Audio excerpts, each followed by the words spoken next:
से इस दलदल से निकल ही सकता है इंतखाबात के जरिए, और दूसरा इंतखाबात इस नौइयत के हों जो कौम कबूल करे और जिसमें एक कौम को एतमाद हो कि मेरे वोट का वज़न है और उसकी कदर की गई है। तो ये हमारा ऑब्जेक्टिव है, elections free fair credible election. उस पर बात हुई, बड़े अच्छे माहौल में बात हुई। तहरीक इंसाफ की जो तवक्कुआत हैं उनका हमने उनकी खिदमत में जिक्र किया। जो हमारे खदशात हैं उनका भी हमने जिक्र किया। मिसाल के तौर पर कल लाहौर में जो कुछ हुआ पूरी कौम ने देखा। एक तरफ पार्टी रैली करने जा रही है और दूसरी तरफ लाहौर की इंतज़ामिया सेक्शन 144 का निफाज कर देती है, जिसका मेरी नज़र में कोई जवाज़ नहीं है। एक तरफ हमारा कारकुन शहीद हो रहा है और दूसरी तरफ हम ही पर मुकदमा हो रहा है। इसकी मिसाल भी नहीं मिलती। वज़ीर आला फरमाते हैं कि मैंने एक प्रॉपर इन्वेस्टिगेशन का हुक्म दिया है। तो मेरी उनसे गुजारिश ये है कि अगर आप प्रॉपर इन्वेस्टिगेशन करवाना चाहते हैं तो इब्तदा कीजिए ना, उनके वालिद की तरफ से जो एक FIR की ख्वाहिश है वो तो पूरी कर दीजिए। शहीद के वालिद की ख्वाहिश पूरी कर दीजिए और उनके लवाहिकीन को और जो शामिल होना चाहते हैं नमाज जनाजा में उनको एक ऐसा माहौल प्रोवाइड कर दीजिए कि वो एक शरई फ़र्ज जो है और उसको इज्जत से रुखसत तो कर सकें, उसकी तदफीन तो हो सके मुनासिब तरीके से। तो उससे एक मैसेज जाएगा कि आप यू मीन बिजनेस। इसके साथ साथ जो आरोज की तैनाती होनी है, क्या ये जो केयर टेकर सेटअप है पंजाब में KPK में और एग्जीक्यूटिव आर्म जो है उससे हम न्यूट्रलिटी एक्सपेक्ट कर सकते हैं? कितनी कर सकते हैं? क्या जुडिशरी से होने चाहिए?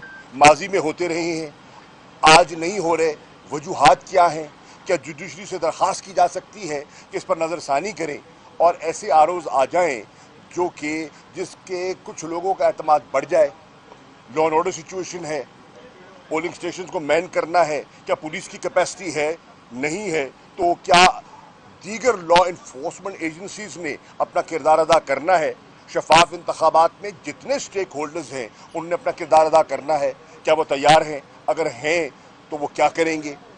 खैबर पख्तूनख्वा के गवर्नर से उनकी मुलाकात हुई है, कंसल्टेशन हुई है। आइन एक वाज़े पैगाम दे रहा है। सुप्रीम कोर्ट के फाजिल बेंच ने एक फ़ैसला सादर कर दिया है और गवर्नर KPK तारीख नहीं दे रहे। क्यों नहीं दे रहे? अगर वो नहीं देते, आइन शिकनी करते हैं, कंटेम्प्ट करते हैं, तो हमें क्या करना चाहिए? हमसे क्या तवक्कुआत हैं?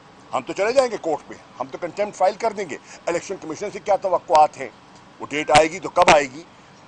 ये बहुत सी इश्यूज़ पर हमने तबादला ख्याल किया। तहरीक इंसाफ एक ज़िम्मेदार जमात है और तहरीक इंसाफ समझती है कि पाकिस्तान इस वक्त बड़े नाजुक मरहले में दाखिल हो चुका है। बड़ी मुश्किलात का हमें सामना है। हमें माशी सूरत हाल आपके सामने है, हमारे इदारों की जो सेहत है वो आपके सामने है। इसके अंदर रहते हुए हमने इस मुल्क को इस दलदल से कैसे निकालना है? इमरान खान की सरबराही में और उनकी हिदायत पर हम पाकिस्तान को अव्वलियत देते हुए और पाकिस्तान की आवाम की ख्वाहिश को सामने रखते हुए, जिसकी 71% आवाम कहती है फौरी शफाफ इलेक्शन, हम उस जज्बे के साथ इंगेज करने आए हैं। और मुझे अपनी बात ख़त्म करना हूँ कहते हुए कि जो आज नशिस्त हुई है बड़े अच्छे माहौल में हुई है, बड़े तहम्मुल से उन्होंने हमारी बात सुनी है।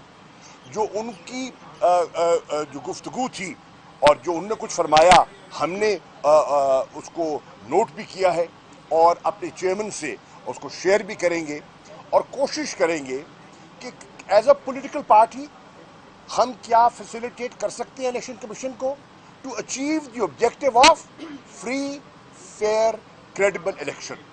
ये एक नुकाती एजेंडा है जिसकी खातिर हमने इंगेज किया है और मैं इस नशिस्त से कम अज़ कम मुतमईन जा रहा हूँ। शुक्रिया। ये पुराने सवालात हैं, आप मेरा जवाब समझ लें तो मैं उस सुन लें ना, सवाल सुन लें, जवाब सुन लें। وہ पुल हम अबूर करके आए हैं, उस ज़हनी उस कैफियत से हम अबूर हासिल करके आए हैं। अगर हम उसमें पड़े रहें, मैं आप पे कर सकता हूँ, आप मुझ पे। देखिए, उंगली उठाना तो एक बाएं हाथ का काम है, अभी 1 मिनट लगेगा, लेकिन क्या हमारा objective of elections and objective of free fair credible election हमने कैसे हासिल कर रहा है, तो हम बियॉन्ड जा रहे हैं। Thank you. बुलेटिन शुरू हो गया यार, हमारी एक मीटिंग थी भाई। Thank you.